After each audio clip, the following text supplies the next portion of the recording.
সবচাইতে যারা অগ্রগামী মানুষের চিন্তা চেতনায় আচার আচরণে, তারাই রাজনীতি করে। কেন তাদের মধ্যে সন্ত্রাসী আচরণ থাকবে? কেন তারা সাধারণ মানুষ তাদেরকে ভয় পাবে? বিএনপি এই ব্যাপারে একেবারেই আপোষহীন, একেবারে জিরো টলারেন্স।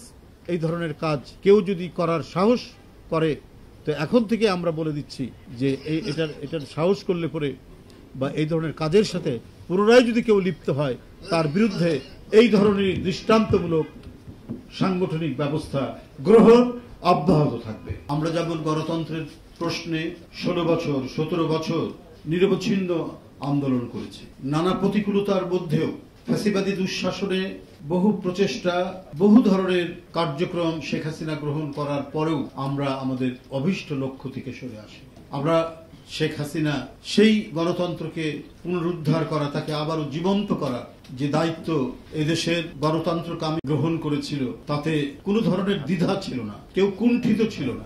সুস্পষ্টভাবে এই উচ্চারণ, বাক স্বাধীনতা, ব্যক্তি স্বাধীনতা এবং আমরা আমাদের প্রতিবাদের ভাষাকে কখনোই মৌন করিনি, আমরা ওটাকে স্তব্ধ করিনি এবং নিজেরা অসংখ্য গোটা দলকে এবং দেশকে বাঁচানো, এখানে কোনো দ্বিধা ছিল। এবং এই দেশ যাতে সত্যিকার অর্থেই একটি গণতান্ত্রিক সমাজ এবং গণতান্ত্রিক রাষ্ট্র রূপ হবে না, আগ্রাসী হবে না। এক অতি উচ্চমাত্রার পরমত সহিষ্ণুতা হচ্ছে গণতন্ত্রের একটা বড় ধরনের বৈশিষ্ট্য। সেই বৈশিষ্ট্যকেও লালন করতে হবে, এটাই গণতন্ত্রের সৌন্দর্য। সেটি প্রতিষ্ঠা করাও আজকে যারা গণতান্ত্রিক সংগ্রামে আমরা ছিলাম। এই সমাজে যাতে দুর্বৃত্ত, দুর্নীতিবাজ, ডাকাত, সন্ত্রাসী তাদের রাজত্ব যেন না, আইনের শাসন প্রতিষ্ঠা করাই ছিল আমাদের লক্ষ্য। সেটার জন্যই তো 16 বছর এত কষ্ট স্বীকার করে, এতবার মিথ্যা মামলার মধ্যে কারাগারে গিয়ে রিমান্ডে অবর্ণনীয় যন্ত্রণা সহ্য করে আমাদেরকে কাজ করতে হয়েছে।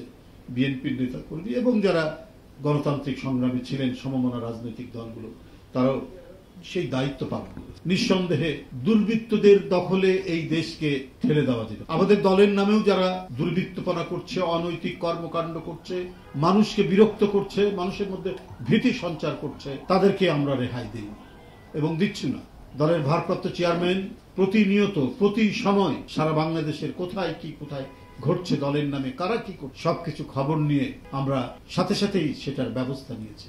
ইতিমধ্যে 4 থেকে 5 হাজার বিএনপি এবং দলের বিভিন্ন অঙ্গ সংগঠনের নেতাকর্মী যারা দলের নামে বা বিভিন্ন অঙ্গ সংগঠনের নামে, সহযোগী সংগঠনের নামে কোনো দুর্বৃত্ত চক্র সাথে যোগসাজশ করা বা দুর্বৃত্ত চক্র গড়ে তোলা, অনৈতিক কোনো কাজের মধ্যে থাকা, এগুলো আমরা সন্ধান করে বা এই ঘটনা জানতে পেরে সাথে সাথে তার ব্যবস্থা নিয়েছে। এই ক্ষেত্রেও বাংলাদেশ জাতীয়তাবাদী দল এবং এর নেতৃবৃন্দ আপোষী। বিএনপির ভারপ্রাপ্ত চেয়ারম্যান একেবারে জিরো টলারেন্স নিয়ে এই কাজটি করেছে। ইতিমধ্যে আপনারা জানেন যে কুড়িগ্রাম জেলার চিলমারিতে কমিটি গঠনকে কেন্দ্র করে মশাল মিছিল, ভাঙচুর, নিজ দলীয় কর্মীদের গায়ে আঘাত করা ইত্যাদি ঘটনা ঘটিয়ে আমরা সাথে সাথে বিষয়টি জানতে পেরে, অভিযোগ থাকতে পারে, কোন বিষয়ের অভিযোগ থাকতে পারে, তার একটা প্রপার চ্যানেল আছে। অভিযোগ জেলার কাছে দেবে, জেলা যদি সেখানে কোনো কাজ না হয় কেন্দ্রে দেবে,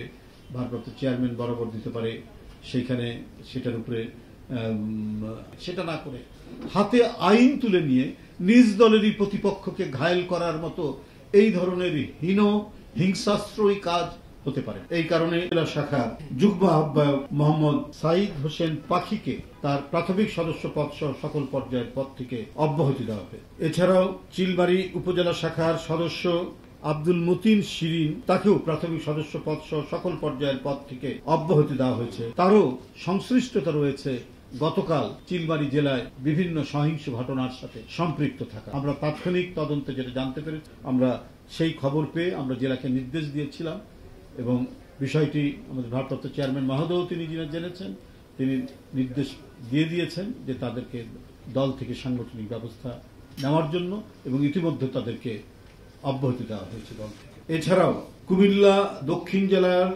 কোতোয়ালি থানা, মডেল থানার পান্থথুবি ইউনিয়ন দক্ষিণ বিএনপির সাধারণ সম্পাদক খোকন মিয়া, তাকে দল থেকে বহিষ্কার করা হয়েছে। সে দলের নামে বিভিন্ন সন্ত্রাসী কর্মকাণ্ড, অস্ত্রবাজির সাথে যুক্ত, তার ছবি সহ পাওয়া গেছে এবং সাথে সাথে আজকে তাকে বহিষ্কার করা হয়েছে।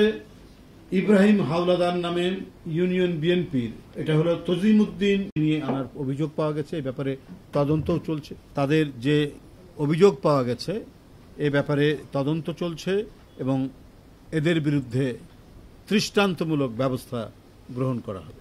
এর মধ্যে আপনারা শুনেছেন অনলাইন বিভিন্ন পত্রিকার অনলাইনেও এসেছে, বনানী থানা যুবদলের আহ্বায়ক মনির হোসেনের নেতৃত্বে একদল ব্যক্তি গতকাল মঙ্গলবার রাতে জাকারিয়া হোটেলে ঢুকে নারীদের উপর হামলা চালায়। এই ছবি বিভিন্ন জায়গায় এসছে।